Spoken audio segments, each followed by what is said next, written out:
Muchas gracias a todos por estar aquí. Es un honor estar aquí. Me gustaría agradecerle al Dr. Sosa y al Dr. Bravo por invitarme a venir a hablar con ustedes. De hecho, me encanta hacer este tipo de cosas. Como pueden ver, voy a dar la presentación en inglés. Mi español es peor de lo que se puedan imaginar, así es que paso. Y tengo órdenes de mantener mi presentación en 1 hora, así es que aquí tengo mi reloj.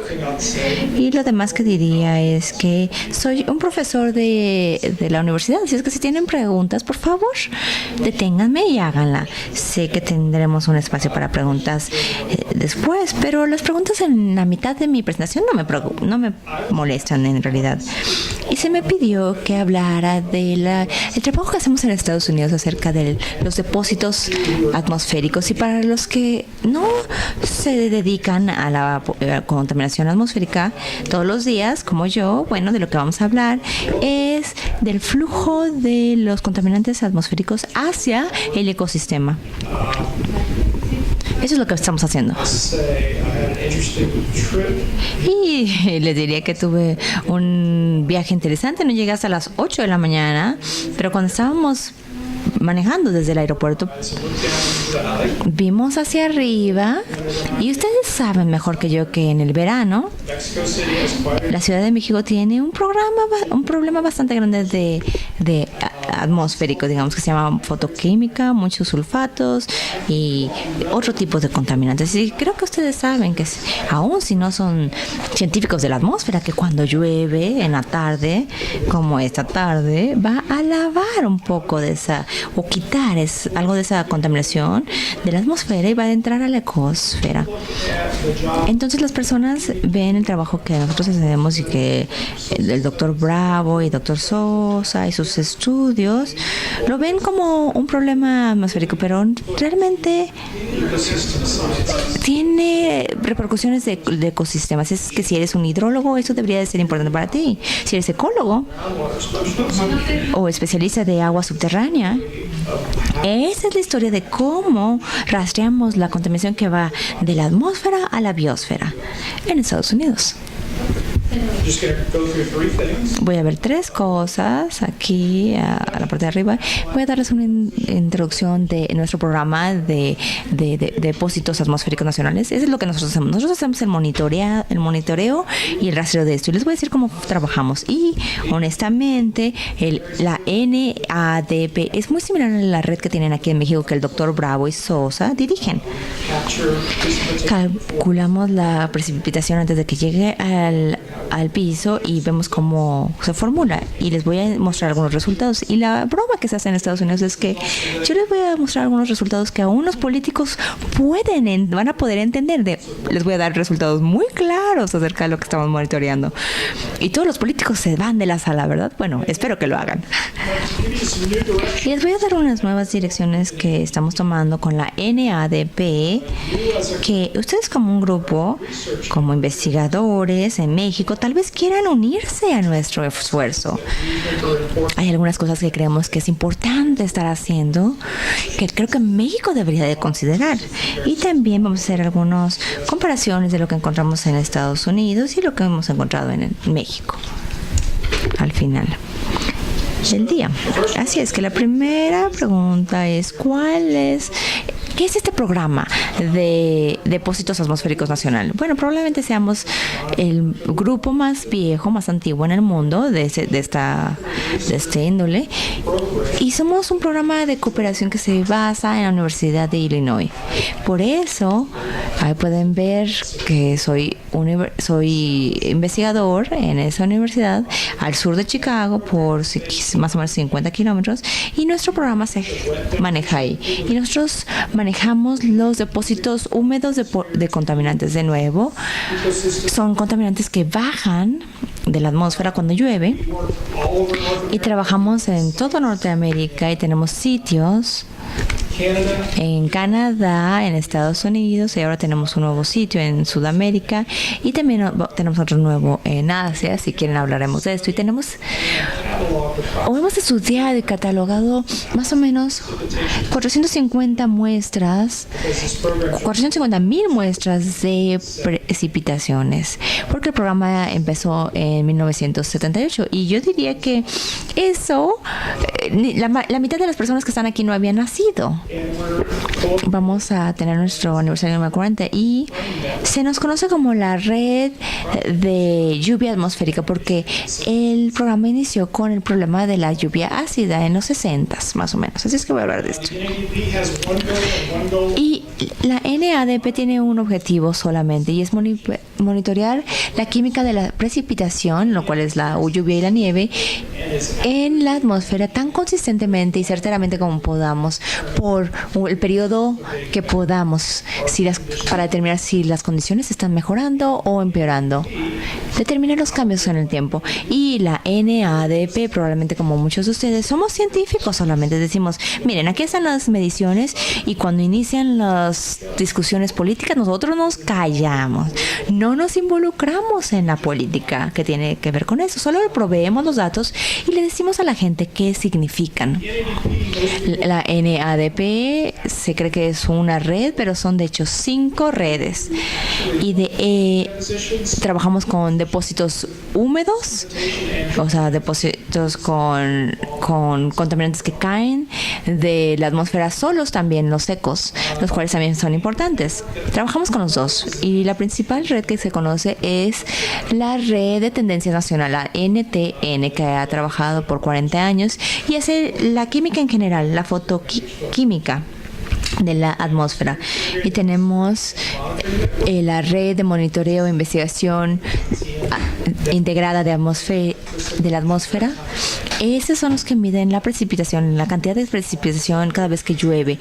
Y es una red muy cara para poder dirigirla y es muy científico, es un trabajo muy duro en términos de ciencia y con el que estoy más involucrado es con la MDN, la red de depósitos de mercurio. Tenemos una red que específicamente trabaja con el mercurio y su precipitación. Y del lado de los depósitos secos tenemos la red de mercurio atmosférico que se llama AMNet, que mide los depósitos totales de mercurio.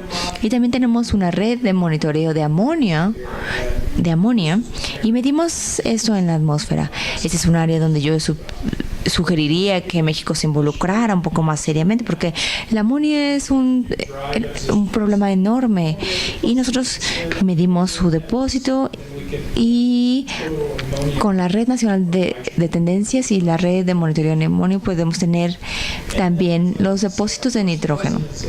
Y nuestro primo es una red que se llama CASNet, es de EPA y mide todos los gases que nosotros medimos en un depósito húmedo. Ellos lo miden en forma gaseosa para estimar la deposición seca.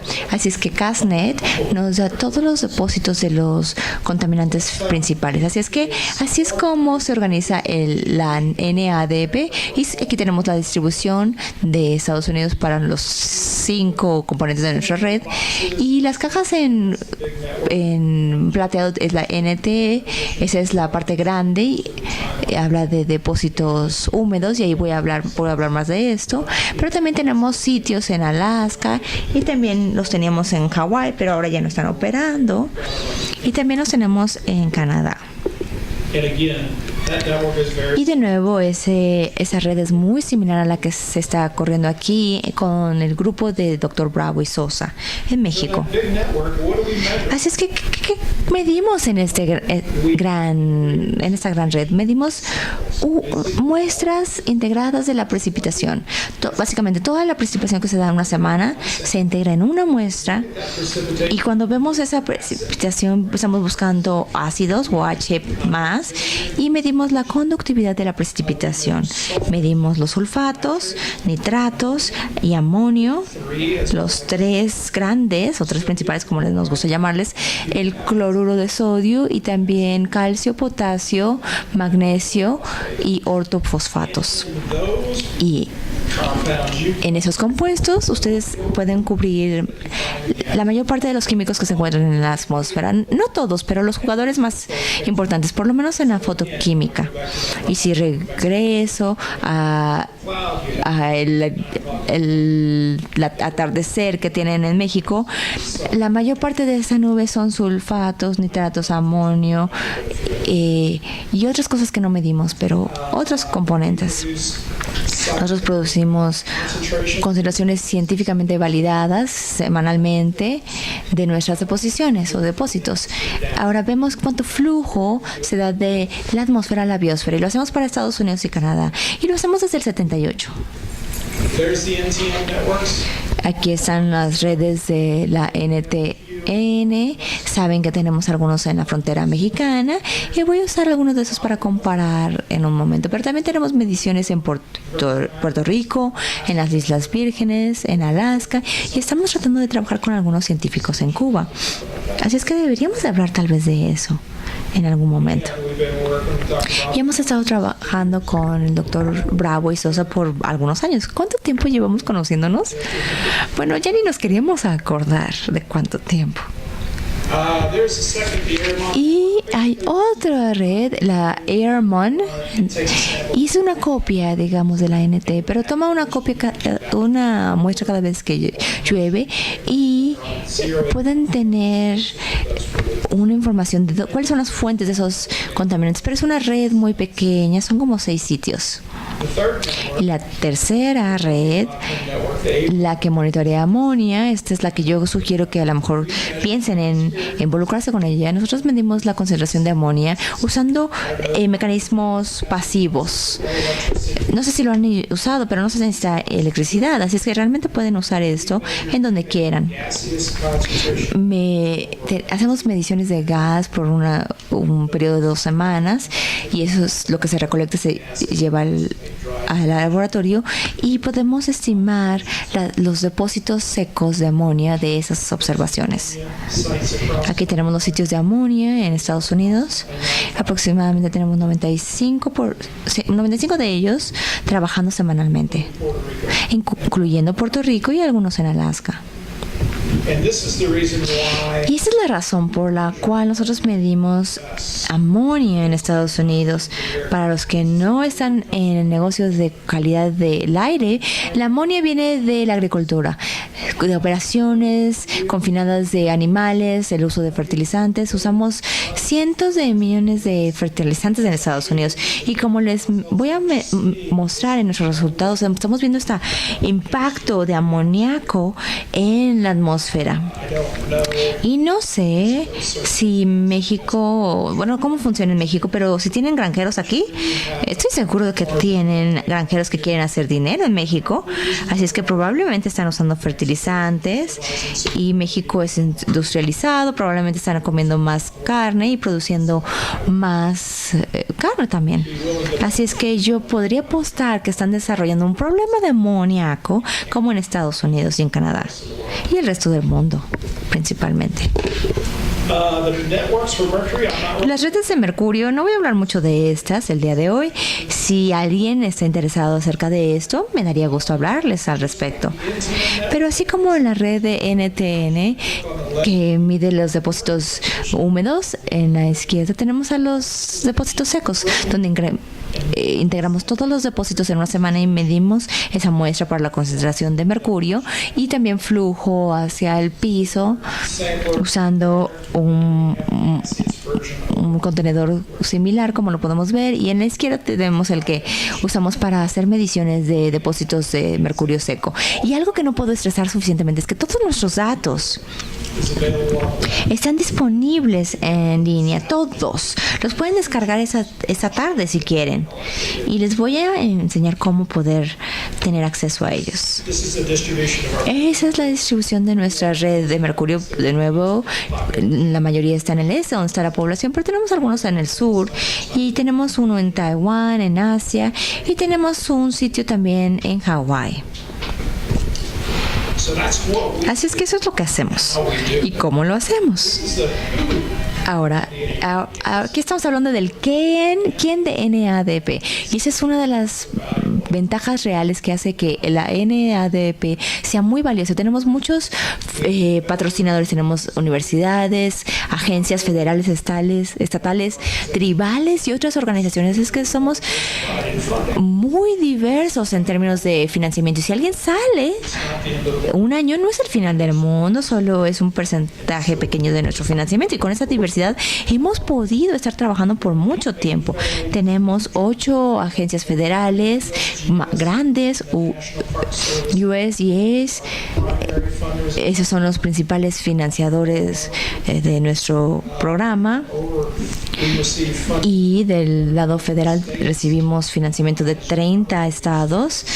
Probablemente saben que cada estado tiene su propia red ambiental y muchas universidades en Estados Unidos,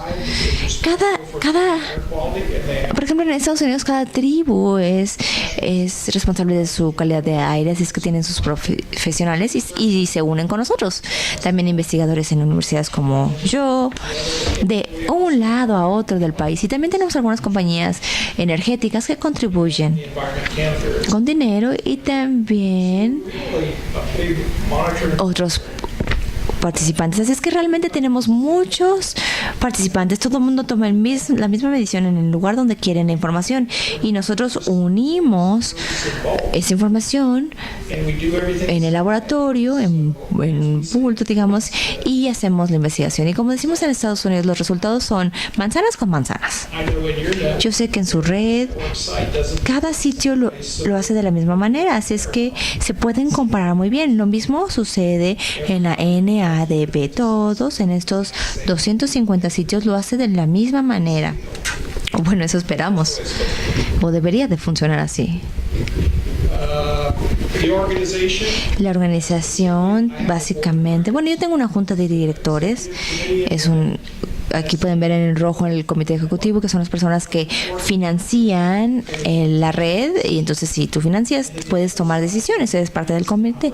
Y en el otro lado es el brazo operativo. Yo le llamo los de la oficina. Y ahí es donde yo estoy. Los de la mesa de directores toman la dirección, las decisiones, y yo lo ejecuto.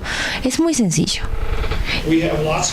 Tenemos muchas preguntas. No quiero aburrirlos. Tenemos muchos QAs. Eso es importante, pero saben a lo que me refiero. Pero tenemos protocolos estándares para todo. Las operaciones, el manejo de datos, la revisión de los datos, cómo operan los comités. Todo está escrito y tratamos de seguirlo.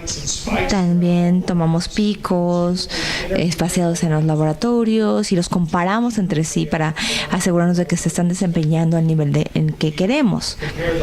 Y comparamos los laboratorios a laboratorios internacionales y aseguramos que todo el mundo se tenga la misma respuesta.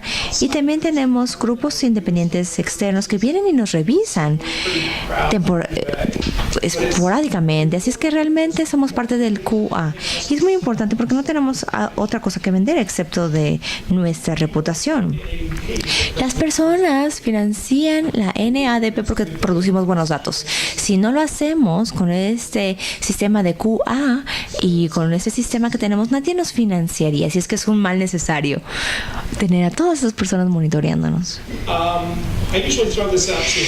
Y normalmente resumo por qué sobrevive la NADP. Y lo más importante es que tenemos operadores dedicados. Para todos ustedes que hacen trabajo de campo de manera regular, saben que realmente se resume en la persona que se levanta en la mañana del martes y va al campo cuando hay 140 grados Fahrenheit y toma la muestra.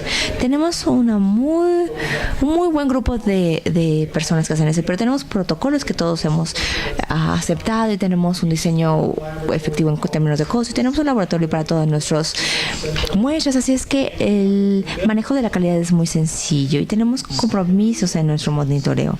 Algunas de esas organizaciones han estado contribuyendo con dinero para NADP por los 40 años que hemos estado funcionando, y eso es lo difícil de hacer. Tienes que obtener que las personas que tienen los medios se comprometan por largo plazo, porque tienes que hacer un monitoreo a largo plazo si realmente vas a ver si las cosas están mejorando o empeorando. ¿Cómo lo haces? Bueno, no les puedo ayudar con eso, pero creo que ya me entienden. Y lo otro valioso de NADP es que realmente tenemos datos valiosos, y el último año tuvimos 1,000 artículos que han usado nuestros datos, más de 1,000. Y siempre es difícil decir si las personas van a publicar sus datos, pero eso es una cosa difícil. En Estados Unidos se considera información pública y todos los datos están en el internet, y las personas lo han usado para más de 1,000 artículos, y esos son los que yo he podido encontrar. Probablemente haya más reportes allá afuera. Así es que realmente creemos en publicar datos sin restricciones. Le decimos a las personas que es valioso y que no es válido, y se los damos. Les recomendamos que no usen los datos que no son validados, pero si quieren lo pueden hacer. Está disponible para ellos. Así es que, ¿dónde medimos los depósitos húmedos? Creo que ya han visto este mapa. En todos los lugares, de un lado al otro del país, pero quiero que se enfoquen en los puntos rojos. Todos estos se han monitoreado por al menos 30 años, y en la base de esa red roja está el USDA, porque el gobierno de Estados Unidos estaba preocupado de que la lluvia ácida estaba afectando las cosechas. Así es que en el centro de esta red está el gobierno de Estados Unidos, y ya tienen muchos sitios ahí. Y muchos de estos sitios llevan 40 años. Probablemente tenemos 20 sitios que han estado funcionando por 40 años.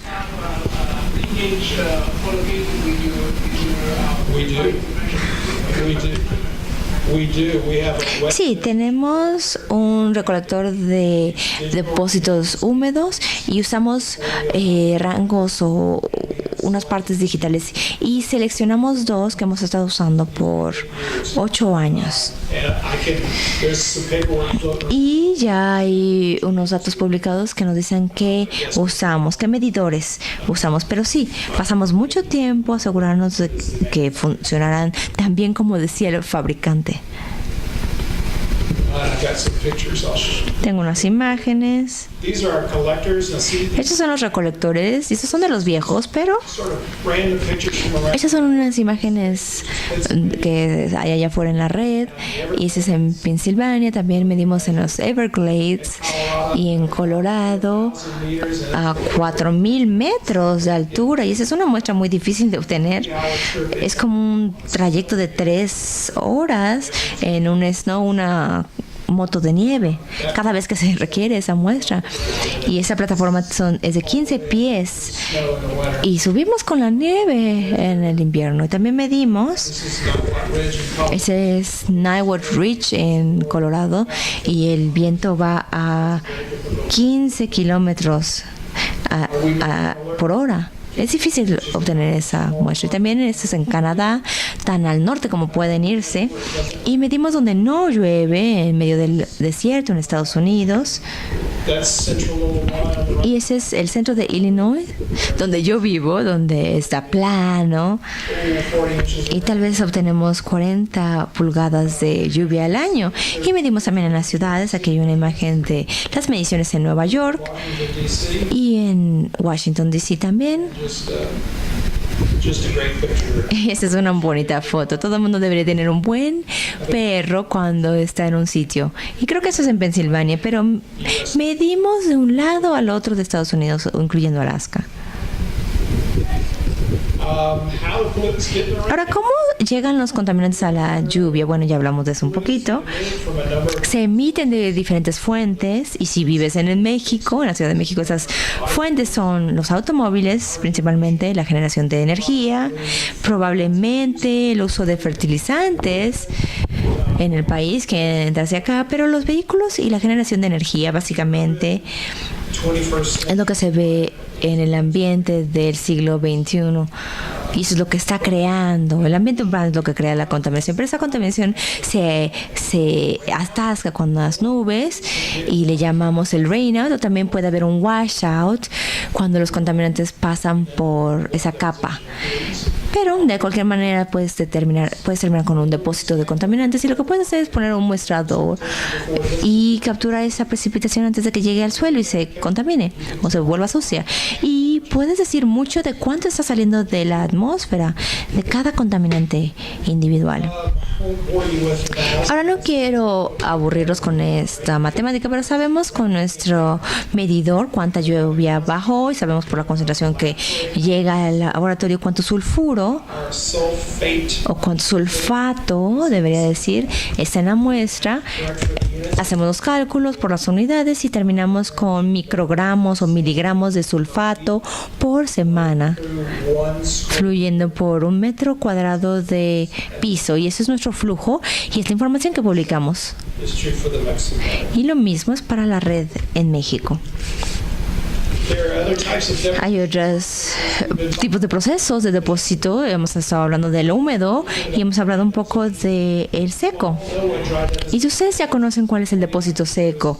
Lo que tienen que hacer es ir a ver su ventana, y si la limpias el jueves y regresas el siguiente jueves y está sucia, esa es contaminación que viene de la atmósfera. Son partículas sólidas. Es lo mismo. El depósito seco es muy difícil de medir, pero puedes estimarlo usando modelos. Y quiero que piensen encima de esto, es que hay algo que se llama la caída verdadera. Imagínate que estás caminando por un bosque y ese bosque está al nivel de contaminación de nube, donde la nube de la Ciudad de México se mueve hacia ese bosque y básicamente va a mover los contaminantes por en medio de los árboles, y cuando lo lavas va a quedar en el árbol, y cuando llueve la contaminación va a caer de las hojas hacia el piso. Y realmente no es un depósito seco ni húmedo, es algo en medio, es algo intermedio. O sea, es que algunas personas hacen mediciones de ese tipo de contaminación que es true fall, o de a través o caída a través. Y esa contaminación es cuando tienes contaminación por afuera de la hoja, y cuando en el otoño esa hoja cae, esa contaminación está llegando al piso, y puedes añadir muchos contaminantes en otoño. Cuando las hojas llegan al sistema de lagos, y estamos haciendo mediciones de ese tipo de contaminación, de caída de hojas de mercurio en Estados Unidos, y créanlo o no, pero algunos de los flujos son más altos que los depósitos húmedos, y tal vez estamos haciendo medidas o hemos estado haciendo mediciones incorrectas por 15 años, y realmente la contaminación que llega con las hojas en otoño es más importante que de lo que pasa con la lluvia. Así es que es otra área que México podría explorar. Y cuando hablas de depósitos, también tienes que ajustar para ver cuánto regresa a la atmósfera. Se le llama la reemisión. Si los contaminantes están en una forma apropiada en términos de química, pueden regresar a la atmósfera. Así es que no se hizo un depósito neto. Así es que cuando estás trabajando con balances de nitrógeno o amonio, tienes que pensar o preocuparte en la reemisión. Así es que pasemos a la parte divertida. ¿Qué sabemos? Eso es algo que vemos y escucho todo el tiempo. Dicen, ay, la lluvia ácida no es un problema, ya lo solucionamos en los 70s. Bueno, eso no es necesariamente cierto.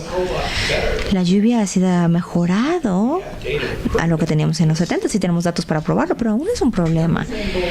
Todo por debajo. Cuando hay una precipitación que tiene un pH de 5.8 se considera lluvia ácida o menos de esto. Y si ves la parte este de Estados Unidos, ese es el porcentaje típico que encontramos de pH. Aún encontramos 4.8, 4.7, 9, y yo cuando estaba en la universidad hace 1000 años, el pH típico en Estados Unidos era 4.0, 4.1, así es que ha mejorado, pero aún es un problema. La frecuencia de la precipitación, como se midió en el 2009, y esto de nuevo es directamente de nuestros datos. Si ves al este, por lo menos la mitad de las veces cuando tienes una muestra va a ser más ácida de lo que debería de ser. Así es que de nuevo es mejor de lo que era, porque cuando yo estaba en la universidad era un 80 o 90% en que encontrábamos un pH más alto, de 5.1 digamos, pero aún es un problema en el que estamos trabajando por 40 años.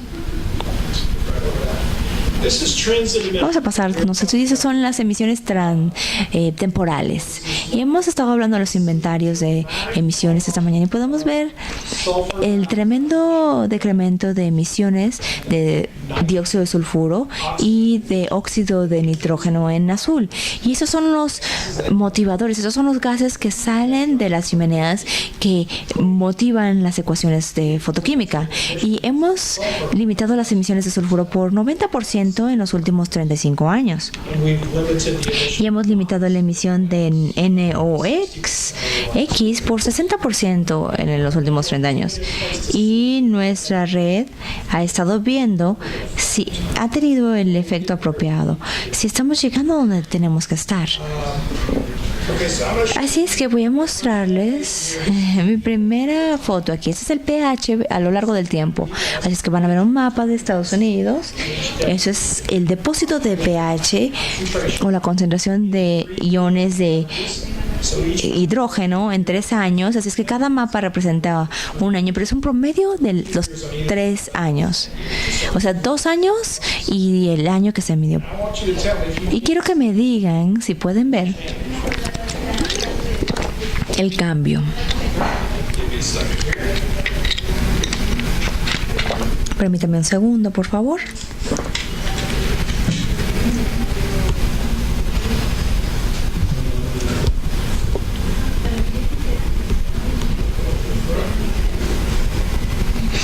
Ok, me voy a pasar por acá. Así es que de nuevo, estas son las deposiciones de iones de hidrógeno en Estados Unidos en los últimos 20 años.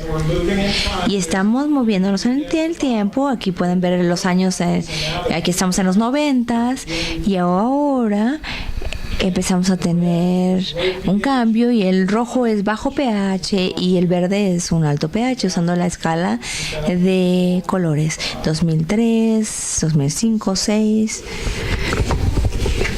2008, 2011. Y estaba haciendo una broma anteriormente de los resultados que les iba a decir de resultados que aún los políticos podrían entender. Bueno, eso es lo que obtienes con mediciones de largo plazo. Un argumento que es así de convincente como lo que les mostré. Es que se los voy a mostrar de nuevo para que puedan verlo. Estamos viendo los depósitos de pH de los 80s, mediados de los 80, cuando empezamos a limpiar o mejorar, y lo que pueden enfocarse es en ese punto rojo de pH bajo en el centro industrial de Estados Unidos. Y lentamente se está desvaneciendo. Y ese es un resultado directo de las restricciones de dióxido de sulfuro y sus emisiones. El dióxido de sulfuro en la atmósfera con agua va a producir ácido sulfúrico y de ahí viene la lluvia ácida.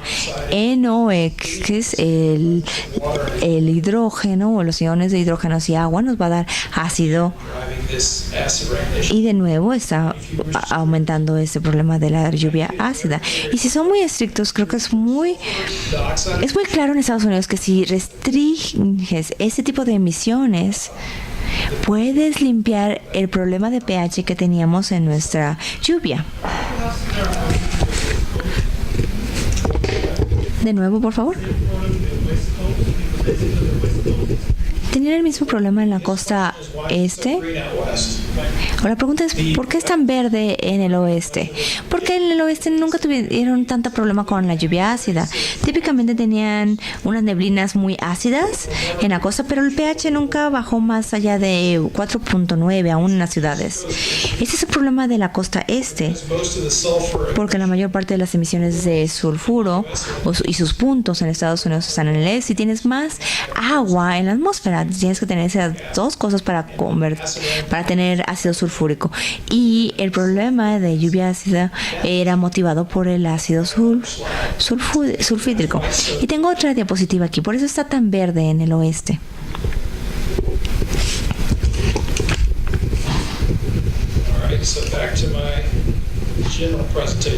Así es que regresaré a mi presentación original y discúlpenme, no soy tan tecnológico para poder mostrar bien mis animaciones, y eso es lo que vimos en hidrógeno. Ahora vamos a hablar de los depósitos de sulfatos, el otro lado, el otro espectro de ese compuesto ácido. Y les apuesto que pueden adivinar cómo se va a ver. Los mismos años y la misma idea. El rojo son altas concentraciones, altos depósitos, y los verdes son depósitos bajos. Y pueden ver que en el oeste no hay mucho sulfuro. Pero de nuevo pueden ver los sulfatos.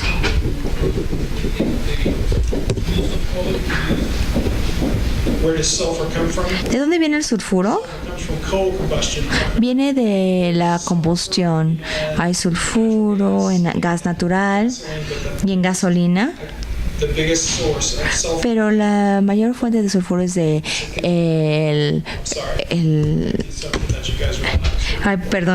asumo que ustedes saben de la atmósfera. Viene del carbón. El sulfuro viene del carbón. Y en Estados Unidos tenemos 3 reservas de carbón. Una en Virginia, en Appalachia, y otra en Wyoming, en las montañas rocallosas, las cuales en parte de su restricción es parte de la reacción que la industria tuvo al problema de sulfuro. Fue cambiar del carbón del este al del oeste, porque la mitad del carbón o del sulfuro salía de las minas, y así lo solucionaron, o una forma de solucionarlo.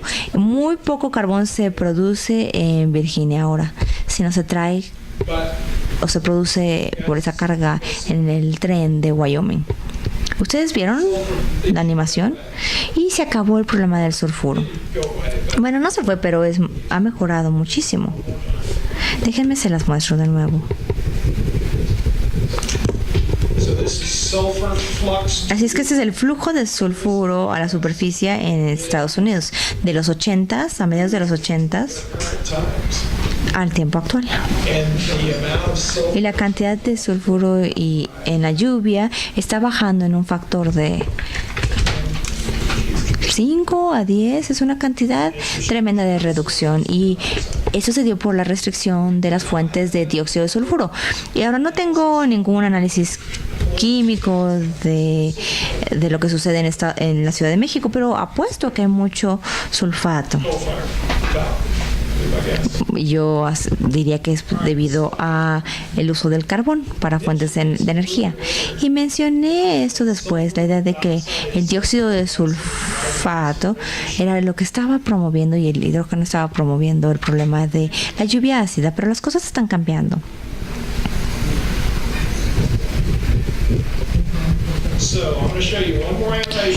Así es que les voy a mostrar otra animación, y esa es una deposición de nitrógeno. Así es que es una combinación de óxidos de nitrato o óxidos de nitrógeno, y en la atmósfera se le llama, cuando llueve, se le llama ácido de nitrato y amoníaco, y su combinación.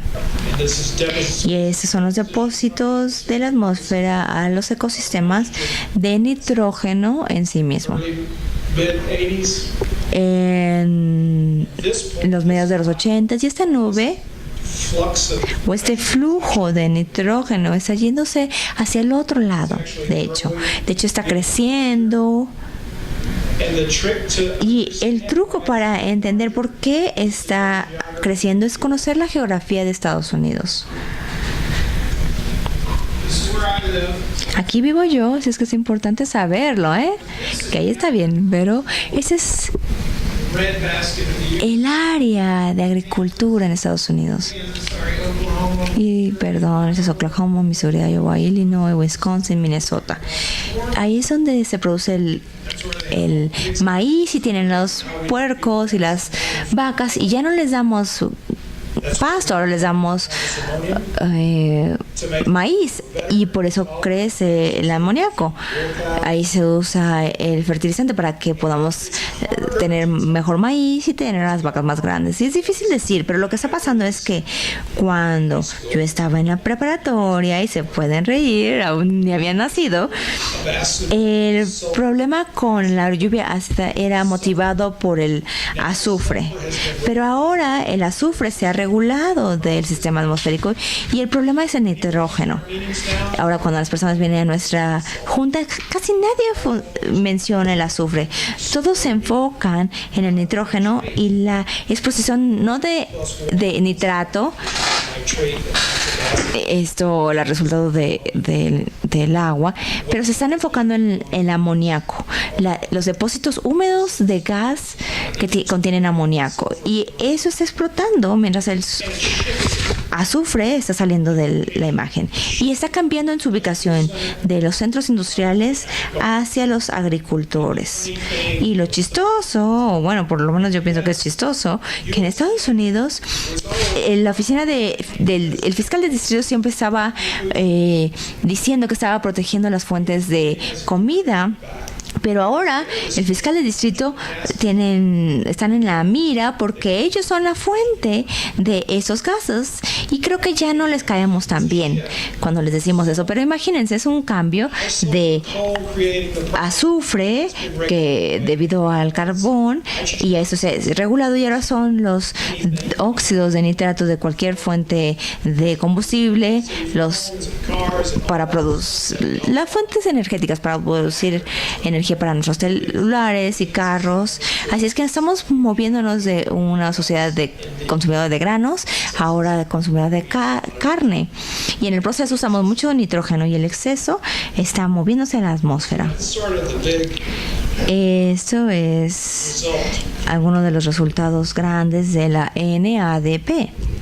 Los resultados importantes. Y voy a regresar a mis imágenes. Aquí hay una diapositiva que me gusta. Si saben de química, este mapa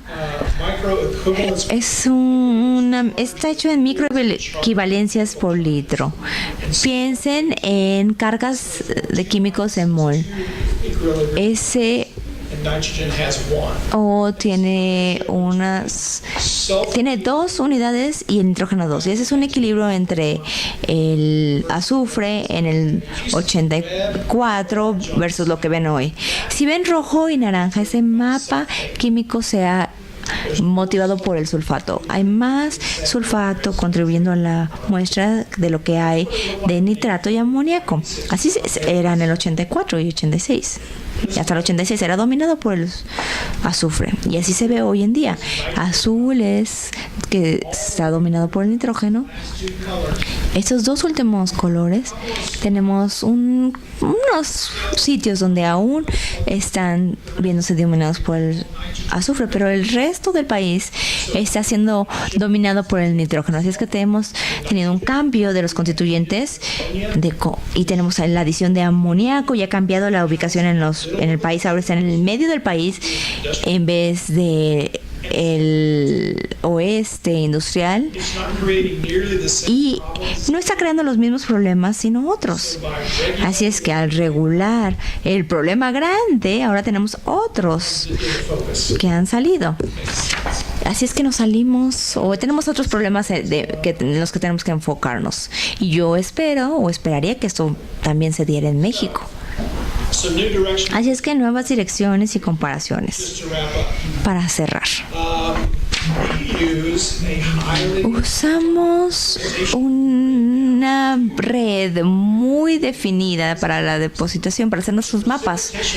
Y las capas de depósitos, si eres el hacedor de mapas, eso se multiplica por 3 por las concentraciones analíticas para hacer nuestros mapas de depósitos. Nosotros usamos 9,000 medidores. Se le llama PRISM, pero no les puedo decir qué significa, pero esa es una definición de cuánto llueve en Estados Unidos, definido por el fiscal de distrito, y reúnen todos los medidores que son confiables y construyen un conjunto de datos y luego los ponen para usarse. Y nosotros usamos eso, así es que usamos unos mapas más detallados de lo que antes hacíamos, porque nos basamos en datos de precipitación, mayores datos de precipitación. Eso es muy bueno. También le añadimos bromide. Normalmente medíamos sodio y cloro, pero ahora medimos bromo, porque muchas personas piensan que deberíamos de usarlo en nuestras muestras porque lo usan de forma industrial, y también es como lo usan en el pasto en California, para que en los suburbios, cuando plantan, antes de que planten el pasto, lo usan para matar todo en el piso para que no haya hierbas. Así es que pensamos que si añadimos este contaminante vamos a tener unos picos enormes. Y estos datos nos dijo que tenemos muchas fuentes no detectadas de bromuro. Así es que si lo empezamos a medir y si empieza a resaltarlo, lo vamos a ver. Algo más que tal vez les interese son las cargas críticas de los depósitos atmosféricos. Una carga crítica, si no saben a qué se refiere, es que si añades un compuesto específico a un ecosistema, ¿cuánto de ese compuesto puedes añadir antes de que cambies el sistema? Esa es una carga crítica. Si añades más nitrógeno al sistema y vas a empezar a cambiar el balance de las especies, ese es el impacto. O vas a poder empezar a cambiar la química del lago o del río, entonces eso es el impacto. Y eso es cuando estamos viendo las regulaciones desde un punto de vista de carga crítica. De nuevo, nosotros no hacemos las regulaciones, pero tenemos un nuevo comité que ve el mundo a través de una lente de cargas críticas. ¿Cuánto sulfuro o cuánto azufre podemos añadir al ecosistema sin cambiar el ecosistema de ninguna manera? Y a ellos les gusta pensar que es una forma nueva de regular.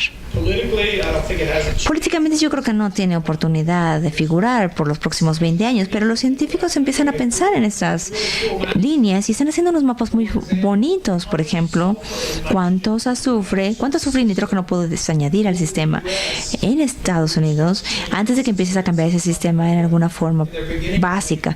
Están empezando a hacer mapas de depósito.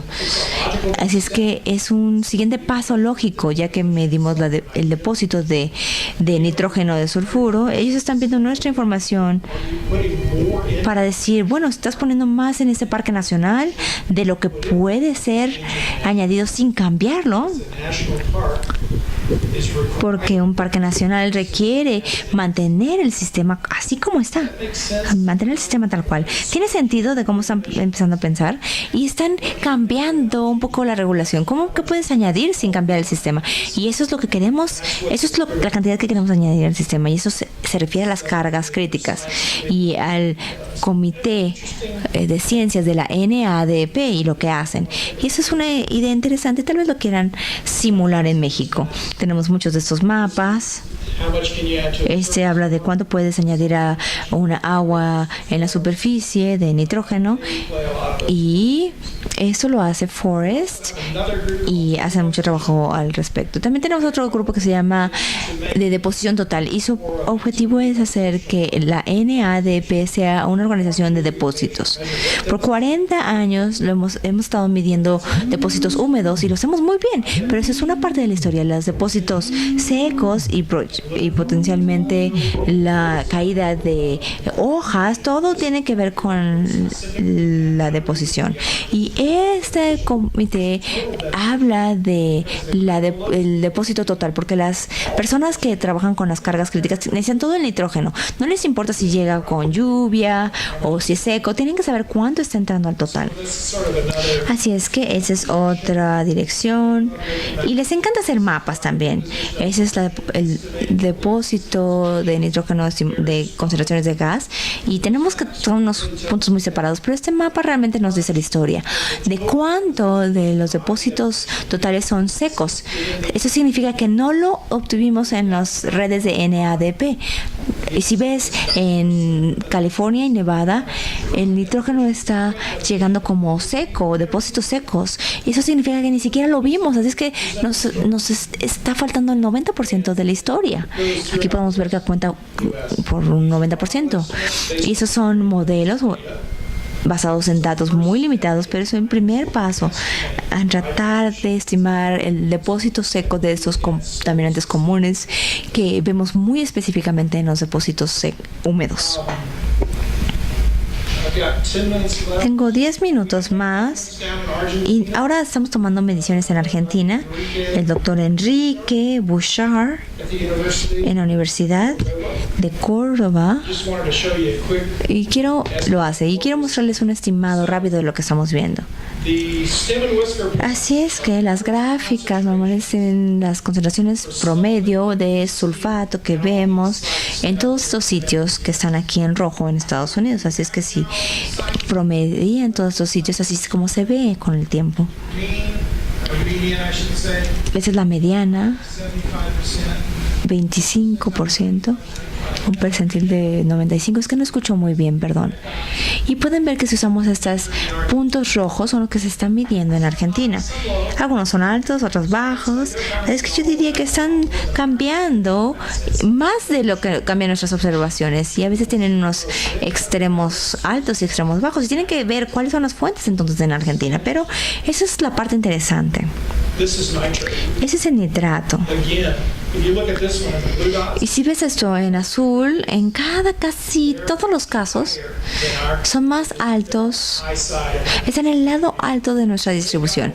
Así es que tienen mucho nitrato entrando a su sistema, que apenas han empezado a medir, siquiera, mucho más alto que lo que nosotros estamos viendo en los sitios del sur, que son más o menos comparables con Argentina.